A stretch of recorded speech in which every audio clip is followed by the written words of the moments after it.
बिस्मिल्लाहिर्रहमानिर्रहीम। अस्सलाम वालेकुम स्टूडेंट्स। जी स्टूडेंट्स, कैसे हैं सब? उम्मीद करता हूँ सब ठीक ठाक होंगे। मैथ 642 फ्लूइड मैकेनिक्स की फ़ाइनल टर्म की लेक्चर सीरीज़ में आज हम टॉपिक नंबर 86, 87, 88 और 89 को कवर करेंगे। 4 टॉपिक आज हम कवर करेंगे। इससे ऑनवर्ड कवर हम नेक्स्ट लेक्चर में करेंगे क्योंकि वो एक डिफरेंट टॉपिक है। लेक्चर स्टार्ट करने से पहले आपसे रिक्वेस्ट है कि चैनल को सब्सक्राइब कर लें अगर आपने अभी तक सब्सक्राइब नहीं किया, और बेल आइकन पर भी प्रेस कर दें ताकि आपको फ्यूचर में हर आने वाली वीडियो टाइम टू टाइम मिल सके। तो चलें स्टार्ट करते हैं। टॉपिक 87 में हम जो पढ़ेंगे वो बॉडी फोर्सेस और सरफेस फोर्सेस के बारे में पढ़ेंगे। बॉडी फोर्सेस कौन सी होती हैं और सरफेस फोर्सेस कौन सी होती हैं फ्लूइड में।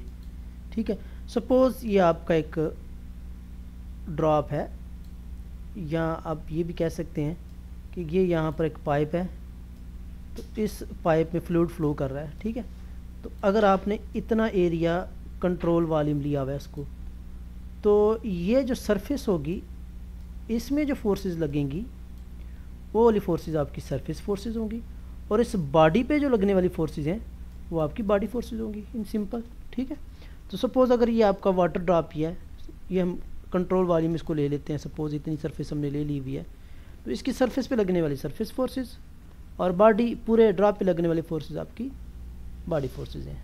So simple. ठीक है, तो अब मैं इसको रीड कर देता हूँ। The forces acting on control volume consist of body forces. कौन सी हैं? Through entire body, through out the entire body of control volume. तो वो कौन कौन सी हैं? जैसे मैंने आपको बताया था कि ड्रॉप है, ड्रॉप में जो लगने वाली बॉडी फोर्सेस हो सकती हैं वो जनरली जो कॉमनली यूज़ होती है वो आपकी ग्रेविटेशनल फोर्स होती है। ठीक है, ग्रेविटेशनल फोर्स हो सकती है, इलेक्ट्रिक और मैग्नेटिक फोर्सेस हो सकती हैं। ठीक है, अब सरफेसेस पे आपका इस सरफेस पे प्रेशर लग सकता है, एटमॉस्फेरिक प्रेशर भी हो सकता है, विस्कोसिटी हो सकती है। ठीक है, और भी बहुत सी फोर्सेस लग सकती हैं, वो आपकी सरफेसेस फोर्सेस कहलाएंगी। ठीक हो गया, तो इन्हीं दो फोर्सेस को स्टूडेंट्स हम इन डिटेल आगे डिस्कस करेंगे।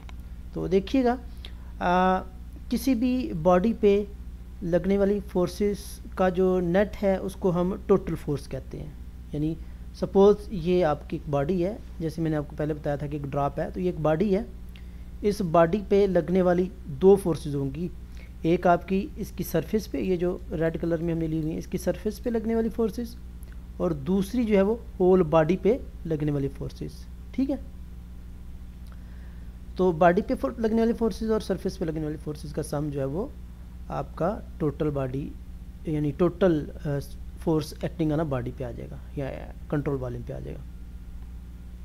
अच्छा स्टूडेंट्स, यहाँ पे ये पेपर में कुछ इस तरह दे सकता है कि आपने किसी भी बॉडी में एक डिफरेंशियल फोर्स ले लेनी है, और ये साबित करना है कि डिफरेंशियल फोर्स जो है जब आप लेते हैं तो तब कंट्रोल वॉल्यूम पे लगने वाली फोर्सेस इसके बराबर होती है, और सरफेस पे लगने वाली कंट्रोल सरफेस पे लगने वाली फोर्सेस इसके बराबर होती है। ये अब दो चीज़ें हमने प्रूव करनी है।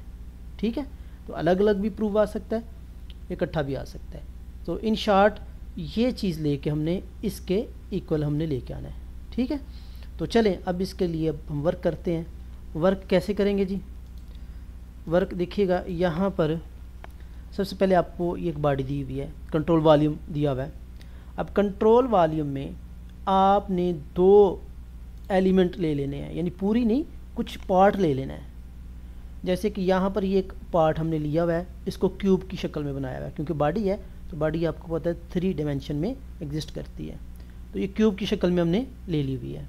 ठीक है, अब क्यूब की शक्ल लेके ये बॉडी के ऊपर जो फोर्सेस लगेंगी उसको हम ये साबित करेंगे, और ये जो एक एरिया हमने लिया हुआ है ये कर्व में लेंगे आप। ठीक है, इस कर्व में, इस कर्व के ऊपर ये हमने नॉर्मल ड्रा किया। नॉर्मल बेसिकली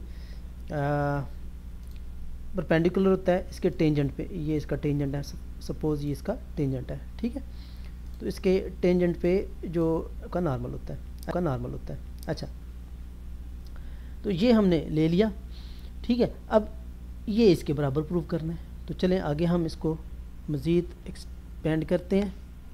उसके लिए यहाँ पर ये मैंने एक पिक्चर नेट से ली हुई है, ये बुक में भी दी हुई है, लेकिन मैंने यहाँ पर अलग से इसलिए लिया ताकि आपको समझ आ जाए क्लियरली। अच्छा, अब यहाँ पर देखिएगा, पहले हम ये बॉडी जो है ना, इस बॉडी पे ये जो डिफरेंशियल एरिया लिया हुआ है, इस पे जो फोर्सेस लग रही हैं वो हम कैलकुलेट करेंगे। सबसे पहले तो ये देखिएगा, इसमें 3 डायमेंशन बनेगी, एक्स, वाई और जी, ठीक है। अब जो फोर्स लग रही है वो आपकी ग्रेविटेशनल फोर्स है, और इसके रिएक्शन में भी आपकी फोर्स लगेगी, लेकिन जो मेन फोर्स है वो आपकी ग्रेविटेशनल फोर्स है, ठीक है।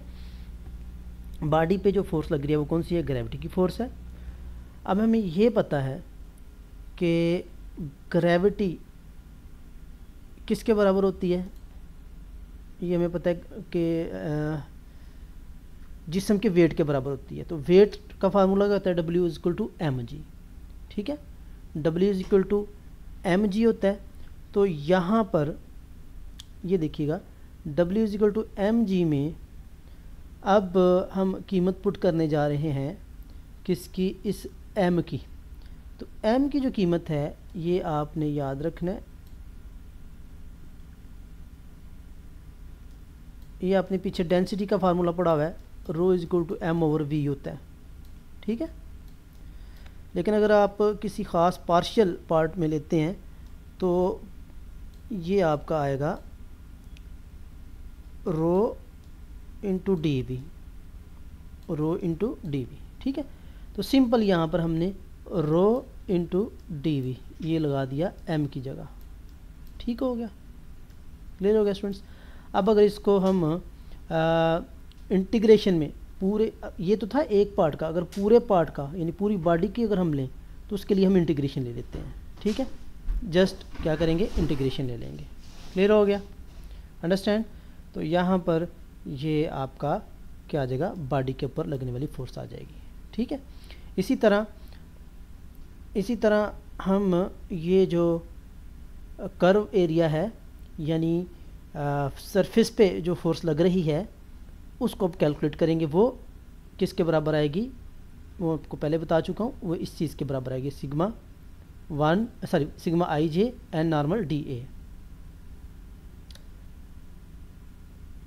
तो उसके लिए ये देखिएगा, ये फिगर मैंने यहाँ पर भी बना दी हुई है, यहाँ पर भी फिगर है, इसमें मैंने सारी चीज़ें आपको बता दी हुई हैं कि x, i, y, j, z के जो आपकी कोऑर्डिनेट्स हैं और एक्सेलरेशन फोर्स नीचे एक्ट कर रही है, ठीक है। ये तो हम ऑलरेडी प्रूव कर चुके हैं, ठीक है। अच्छा स्टूडेंट्स, शेयर स्ट्रेसेस क्या होती हैं? मैं यहाँ पर एक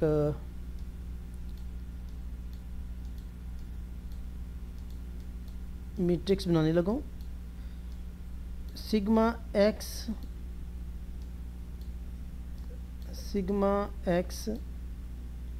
ये x होगा, ये xy होगा, ये सिग्मा xz होगा, ठीक है।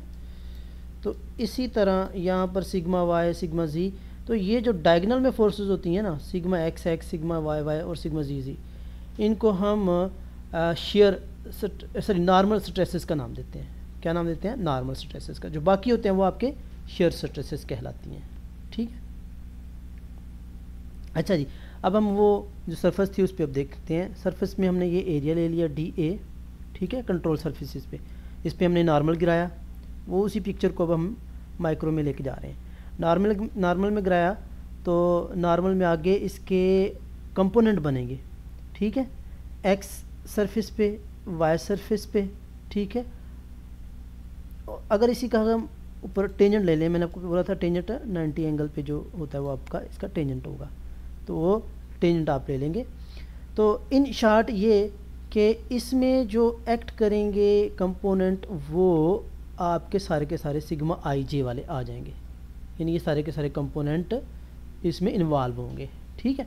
तो इन शॉर्ट ये आपका सरफेस पे फिर क्या आएगा? Sigma ij n normal d of A. Clear हो गया? ये आपने पिक्चर ज़रूर बना लेनी है। ये नॉर्मल और नॉर्मल के अलोंग जो आपके कंपोनेंट हैं, स्ट्रेसेस हैं, वो भी लग रही हैं। उन स्ट्रेसेस तमाम को लेके ये यहाँ पर सिग्मा आई जे, जिसको हम स्ट्रेसेस भी कहते हैं, टेंसर भी कहते हैं। ये बेसिकली नॉर्मल यूनिट वेक्टर नहीं है, याद रखिएगा यहाँ पर।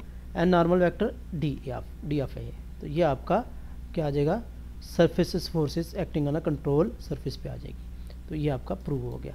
तो अब देखिएगा ये चीज़ हमने ली थी, इसके बराबर हमने प्रूव कर दिया। अब ये जो है, इसमें कौन सी फोर्स होती है, ग्रेविटी की फोर्स होती है। और इसमें कौन सी फोर्सेस होती हैं, सरफेस पे प्रेशर हो सकता है, विस्कस फोर्स हो सकती हैं और अदर फोर्सेस होंगी। ठीक है, तो नेक्स्ट लेक्चर नंबर 88 की तरफ आते हैं। Component of stresses tensor. मैंने आपको बोला था कि जो सरफेस पे फोर्सेस लगती हैं वो बेसिकली एक्स, वाई और जी तीन उसके कंपोनेंट होते हैं। और हर कंपोनेंट पे आगे उसके नॉर्मल में जो है वो शेयर फोर्सेस भी होती हैं और नॉर्मल फोर्सेस भी होती हैं।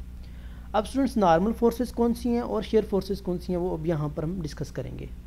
ये बेसिकली टेंसर का ये टॉपिक है, लेकिन मैं यहाँ पर इन डिटेल आपको समझा देता हूँ। अच्छा, ये देखिएगा, ये हमने क्यूब बनाया है, तो तीन कंपोनेंट हमने ले लिए। एक एक्स के अलांग ले लिया, ये डी एक्स और ये डी वाई, और ये हमने डी जेड ले लिया, यानी ये एक्स, वाई और डी जी तीन कंपोनेंट हमने ले लिए हुए हैं। ठीक है, अच्छा, अब ये इसको हम एक्स कंपोनेंट कहते हैं, ये जी कंपोनेंट है, और ये ऊपर जो है ये आपका वाई कंपोनेंट है। इतना तो क्लियर है, ये ऊपर भी बना हुआ है, मैं यहाँ पर मिटा देता हूँ, इसको बनाने की ज़रूरत नहीं है। ठीक है जी।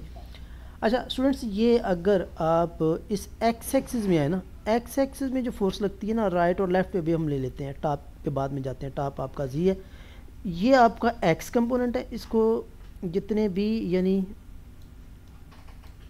मज़ीद अगर इसमें अगर हम इसको मज़ीद डिवाइड करें तो एक्स वाई जी तीन कंपोनेंट बनेंगे। यानी एक्स जो आपका नॉर्मल है, उसके अलावा एक्स वाई जी ये आपके शेयर स्ट्रेसेस हैं। ठीक है, तो इसमें जो नॉर्मल होगा एक्स एक्सिस होगा, इसी तरह वाई की तरफ आ जाए, इसमें जो नॉर्मल होगा, सॉरी ये वाई वाई होगा वाई एक्सिस में। ठीक है, इसमें जो नॉर्मल होगा वो जी होगा, और बाकी जो है आपके शेयर स्ट्रेसेस होंगे। क्लियर हो गया? ये मैं आपको मैट्रिक्स बना के भी बता चुका हूँ कि ये sigma x x, sigma x y, sigma x z, इसी तरह sigma y x, sigma y y, sigma y z, sigma z x, sigma z y और सिग्मा जी जी। तो ये जो डायगोनल में है ये आपकी नॉर्मल है, और बाकी जो है वो आपकी क्या होंगी, शेयर स्ट्रेसेस होंगी। ठीक है,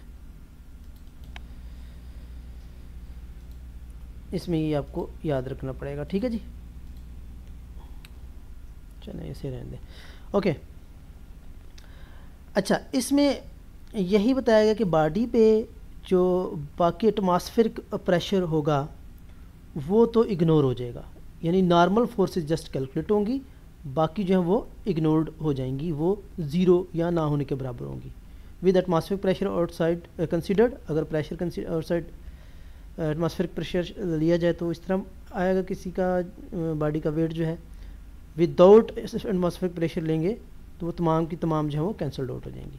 ठीक है, तो इसको भी एक दफ़ा रीडिंग कर लेते हैं। Common simplification in the application of Newton law of motion is to subtract the atmospheric pressure and work with the gauge pressure। वही बात कि जो एटमॉस्फेरिक प्रेशर है उसको हम इग्नोर करते हैं और गेज प्रेशर जो है उस पर जस्ट वर्क करते हैं, वही बाकी बच जाता है। ठीक है, तो जैसे एक एग्जांपल है, इसमें देखिएगा ये आपका कंट्रोल वॉल्यूम है। इस कंट्रोल वॉल्यूम में ये पार्ट नहीं, जस्ट ये जहाँ पर रेड लाइन है, ये डॉटेड रेड लाइन, ये आपका कंट्रोल वॉल्यूम है। ठीक है, तो इस कंट्रोल वॉल्यूम में ये इनलेट है, ये आपका आउटलेट है। ठीक है, ये इसकी सरफेस है, सरफेस फोर्सेस हैं, और ये वाटर जो है ये कौन सी है, बॉडी सरफेस फोर्सेस हैं। ठीक है, अच्छा, इसमें भी दो कंट्रोल वॉल्यूम बने हुए हैं, एक कंट्रोल वॉल्यूम ए है और एक कंट्रोल वॉल्यूम बी है। ठीक है, तो इसमें भी यही बताया कि cross sectional through of faucet assembly illustration the importance of choosing the control volume wisely. CVB is the easier to work with the CA, यानी अगर आप ये ले लेंगे तो CVB में काम करना आसान होगा, क्योंकि इसमें जो एटमॉस्फेरिक प्रेशर है उसको हम सब्ट्रैक्ट करके तो ये जो गेज का प्रेशर है वो हम निकाल सकते हैं। ठीक है जी। लेक्चर नंबर 89 है, टॉपिक नंबर 89 है। इसमें हम जो चीज़ें पढ़ेंगे वो मैं आपको पहले यहाँ पर बता देता हूँ। हम वेलोसिटी के बारे में पढ़ेंगे। वेलोसिटी को बेसिकली ओमेगा से शो करते हैं। एक्सेलरेशन, एंगुलर की बात कर रहे हैं हम, एक्सेलरेशन के बारे में पढ़ेंगे। एक्सेलरेशन को अल्फ़ा से डिनोट करते हैं, एंगुलर एक्सेलरेशन को। ठीक है। और इसी के आगे हम रेनॉल्ड थ्योरम के बारे में भी देखेंगे। ठीक है जी। लेकिन ये एंगुलर एक्सेलरेशन और वेलोसिटी को हम नेक्स्ट 90 में करेंगे। इसमें अभी हम जो करने जा रहे हैं वो लीनियर मोमेंटम है, लीनियर मोमेंटम की इक्वेशन है। तो लीनियर मोमेंटम इक्वेशन, इससे पहले मैंने पढ़ा था कि सेकंड लॉ ऑफ मोशन जो है, न्यूटन का सेकंड लॉ है, उसको हम लीनियर मोमेंटम इक्वेशन का नाम भी देते हैं। ये हमने पढ़ा था, sigma F is equal to ma होता है, और एक जगह अगर उसका फार्मूला चूँकि change in velocity with respect to time acceleration होता है तो ये एज इट एज आ जाएगा d/mv, और ये मैस इनटू प्रोडक्ट आपको पता है क्या होता है, मोमेंटम होता है, जिसको हम कैपिटल P से भी डिनोट करते हैं। ठीक है। तो ये सारी चीज़ें हमने पहले अखज़ की हुई हैं। अच्छा, अब अगर इस पूरी बॉडी के मैस की बजाय हम एक पॉइंट मैस ले लें, यानी पार्शियल मैस ले लें, तो उस सूरत में सपोज ये बॉडी है ना, तो इतना अगर हम मैस ले रहे हैं तो उस सूरत में आपकी इक्वेशन ये बन जाती है। ये मैं आपको पहले बता चुका हूँ कैसे बन जाती है, कि इस सूरत में जो आपका मैस होता है ना, इससे पहले आपने पढ़ा है, बल्कि ये मैंने लिखा हुआ है, ये आपका आएगा रो इंटू डी वी। ठीक है। तो मैस की जगह जस्ट आपने रो इंटू डी वी लगा देना, और साथ चूँकि टोटल का निकालने के लिए हम क्या करते हैं, इंटीग्रेशन ले लेते हैं, पूरे सिस्टम का निकालने के लिए इंटीग्रेशन ले लेंगे, तो ये आपका मैस आ जाता है। सॉरी, आपकी ये लीनियर मोमेंटम की इक्वेशन बन जाती है इंटीग्रेशन के साथ। ठीक है जी।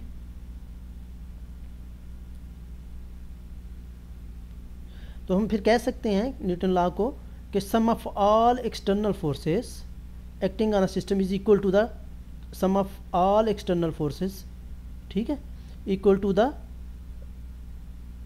Time rate of change, time rate of change of linear momentum. तो ये आपके न्यूटन के सेकंड लॉ की डेफिनेशन इस इक्वेशन से ये बन जाएगी। ठीक है। This statement is valid for coordinate system that is rest or move with the constant velocity called inertial coordinate system. अगर वेलोसिटी कांस्टेंट है तो उस यहाँ ये कि जो आपके कोऑर्डिनेट है वो इनर्शियल कोऑर्डिनेट सिस्टम है, तो उस सूरत में ये वैलिड होगी इक्वेशन। ठीक है। आगे जी, आगे एक प्रूव है, ये पेपर में आ सकता है। इस प्रूव के लिए जो हम सहारा लेंगे वो रेनॉल्ड ट्रांसपोर्ट थ्योरम है। रेनॉल्ड ट्रांसपोर्ट थ्योरम से इससे पहले हमने अभी एक प्रूव पहले भी किया था इंटीग्रेशन में, कि वो जो बॉडी थी, किसी भी बॉडी पे लगने वाली दो तरह की फ़ोर्स होती हैं, सरफेस फोर्स और बॉडी फोर्स। तो उसका हम अब जो प्रूव है रेनॉल्ड थ्योरम से करेंगे। ठीक है जी। अच्छा, थ्योरम से प्रूव ये हम करेंगे, ये चीज़ हम प्रूव करेंगे। ठीक है। जनरली इससे पहले हमने पढ़ा हुआ है, ये चीज़ हमने पहले पढ़ी थी कि किसी भी जिस्म पर लगने वाली, फ्लूइड पर लगने वाली दो फोर्सेस हैं, एक तो आपको पता है बॉडी फोर्सेस हैं, और एक आपने पढ़ा था कौन सी फोर्सेस हैं, सरफेस फोर्सेस हैं। ठीक है। अच्छा, अब रेनॉल्ड ट्रांसपोर्ट थ्योरम में बॉडी पे लगने वाली फोर्सेस का फार्मूला ये प्लस ये बनेगा। तो ये इनके अगर मीनिंग देखें तो वो ये है टाइम रेट ऑफ चेंज है, किसमें, लीनियर मोमेंटम। ये हमने पीछे पढ़ा वाली, ये लीनियर मोमेंटम का टाइम रेट ऑफ चेंज है। ठीक है। पीछे भी हम पढ़ के हैं। ठीक है। और ये है फ्लो रेट है, नेट फ्लो रेट, इसमें टाइम का जिक्र नहीं है, net flow rate of linear momentum. ठीक हो गया। नेट फ्लो रेट यानी ये नेट फ्लो रेट है लीनियर मोमेंटम का out of the surface of mass flow, यानी ये चीज़ अभी हम प्रूव करेंगे with the help of Reynold transportation equation. अच्छा, पहले हम रेनॉल्ड ट्रांसपोर्टेशन जो है इक्वेशन है वो लिखते हैं जी। ट्रांसपोर्ट थ्योरम, ये रेनॉल्ड ट्रांसपोर्ट थ्योरम है। पेपर में इस तरह आएगा कि ये आपको थ्योरम दिया जाएगा, तो आपको पूछ सकता है कि ये आपने इक्वेशन प्रूव करनी है फिक्स्ड कंट्रोल वॉल्यूम के लिए और जनरल, ये दो करनी है, फिक्स्ड कंट्रोल वॉल्यूम के लिए और जनरल।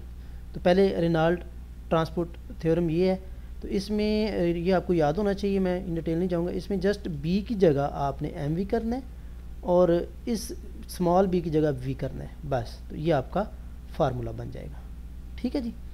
अच्छा, अब जनरल जो है और फिक्स में क्या फ़र्क है कि इसमें ये जो वी आर है ना, वी आर बेसिकली होता है एवरेज वेलोसिटी है basically, v minus control volume, control surface की जो वेलोसिटी है उसमें से माइनस करेंगे तो ये एवरेज निकल आती है, ठीक है जी, एवरेज वेलोसिटी। क्लियर हो गया? इसमें यही फ़र्क है। और फिक्स में ये एवरेज वेलोसिटी को जस्ट हम वी लिखेंगे, एवरेज वेलोसिटी उसमें नहीं आएगी क्योंकि उसको हम क्या बोलते हैं, ये जनरल इक्वेशन है और ये जब आपका फिक्स होगा, मास फिक्स होगा, सॉरी कंट्रोल वॉल्यूम फिक्स होगा, ठीक है।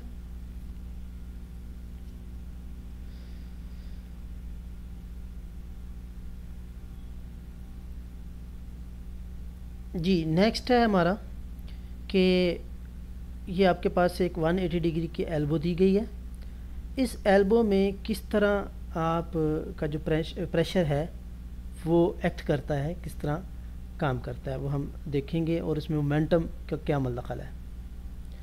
तो यहाँ पर देखिएगा दो प्रेशर है, एक ये है और एक ये है, ठीक है। और एरिया भी दिया हुआ है, A1 है, ये A2 है। और इस पर जो फोर्स है वो रिएक्टेंट फोर्स है R1 और वेट इसका नीचे, चूँकि आपको पता है वेट बराबर होता है mg के, ठीक है। एक्सेलरेशन की फोर्स यानी इसके नीचे लगेगी, ठीक है। In most flow system the sum of forces consist of weights, pressure forces and reactant forces. तो यानी इस सूरत में मोस्ट फ्लो सिस्टम में क्या होगा कि जो समेशन एफ है, सम ऑफ फोर्सेस है, उसमें क्या क्या चीज़ शामिल होगी, वेट ऑफ बॉडी, ठीक है, प्रेशर एंड रिएक्टेंट फोर्स, यानी एक तीसरी रिएक्टेंट फोर्स भी होगी, ठीक है। Gauge pressure are use here since atmospheric pressure cancelled out. अब चूंकि ये एटमॉस्फेरिक प्रेशर मैंने आपको पहले बताया कि ये कैंसल्ड आउट हो जाएगा क्योंकि हमने कंट्रोल वॉल्यूम लेना है, तो वो कैंसल आउट हो जाता है। तो उस सूरत में जो आपका बेसिक फार्मूला ये है, तो जब आपका वो कैंसल आउट हो जाए तो आपकी इक्वेशन ये बन जाती है। ये हम पहले भी रेनॉल्ड थ्योरम, ट्रांसपोर्ट थ्योरम से प्रूव कर चुके हैं। तो यानी ये इस सूरत में आपकी ये बनेगी इक्वेशन जब आपका ये फिक्स्ड वॉल्यूम हो और प्रेशर जो है वो इग्नोर्ड हो जाए। अच्छा, एक स्पेशल केस है, अगर अब यहाँ पर स्पेशल केस में देखिएगा इनलेट भी बहुत से हैं, यानी स्मॉल मैस में हम प्रेशर को कैलकुलेट करेंगे अब, ठीक है। इनलेट और आउटलेट डिफरेंट हैं, लेकिन ये अंदर जो है ना ये कंट्रोल वॉल्यूम है, इसके अंदर सपोज गैसेस हैं या कोई फ्लूइड है तो ये फिक्स्ड है, ये कांस्टेंट है, ठीक है, रिमेन कांस्टेंट। तो उस सूरत में आपकी इक्वेशन जो है वो ये पहली सारी क्या हो जाएगी, ज़ीरो हो जाएगी, ठीक है। यानी इसमें टाइम तो विद रिस्पेक्ट टू टाइम जो है वो हम कैलकुलेट नहीं कर रहे, इसमें चेंज नहीं आ रहा, इसलिए ये आपका ज़ीरो हो जाएगा।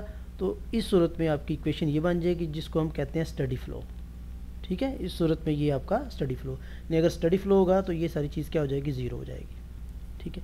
आगे जी mass flow rate, mass flow rate का फार्मूला देख लीजिएगा, m dot is equal to rho VN/dAc, same वही फार्मूला है जो कि आपने इससे पहले पढ़ा था, ये वाला जिसमें मैंने आपको बोला था कि वेलोसिटी जो है वो एवरेज नहीं लेनी, वो किसी एक पॉइंट की वेलोसिटी होगी।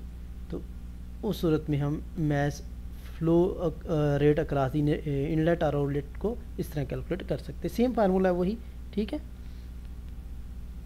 लेकिन इसमें फ़र्क क्या है कि इसमें जो v है ये नहीं आएगा, बाकी सारा एज ही आ जाएगा आपका। ठीक है, इसको बस आपने याद रखना है।